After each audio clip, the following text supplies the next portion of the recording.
एक धडक आणि सर्व काही संपलं.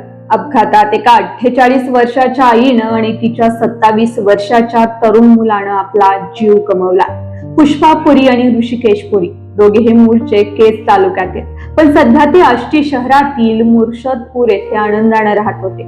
पुष्पा पुरी या कुटुंबाचा आधारस्तंभ तर ऋषिकेश पुरीने नुकतंच सीए पूर्ण केलेलं. असंख्य स्वप्न मनाशी बाळगणारं हे कुटुंब एका क्षणात हा हसता खेळता संसार उद्ध्वस्त झाला. ऋषिकेश आपल्या आईला घेऊन बीडच्या दिशेनं चाललेला, पण कुणाला माहित होतं की हा त्यांचा शेवटचा प्रवास ठरेल. ज्यावेळी ही घटना घडली त्यावेळी ऋषिकेशचे वडील श्रीहरी पुरी एका कीर्तनाच्या कार्यक्रमात व्यस्त होते.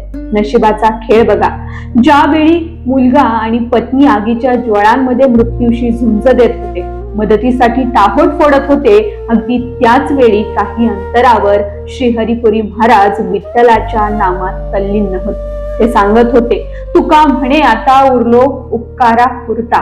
कीर्तनाच्या माध्यमातून भक्तांचे गुणगान गात असताना, लोकांना जीवन मरणाचे तत्वज्ञान सांगत असताना त्यांचा स्वतःचा मुलगा आणि पत्नी एका अपघातात काळजाचा थरकाप उडवून देणाऱ्या आगीत होरपळून मरत होते. हा एक असा विरोधाभास आहे ज्याची कल्पनाही आपण करू शकत नाही.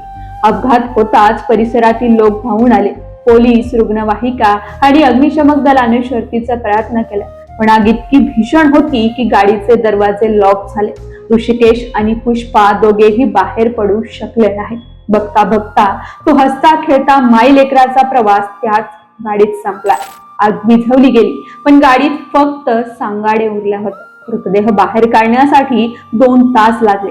या अपघातात दुर्दैवी मृत्यू आलेल्या पुष्पा पुरी आणि त्यांचा मुलगा ऋषिकेश या दोघा मायलेकरांवर एकत्रच अंतिम संस्कार करण्यात आले.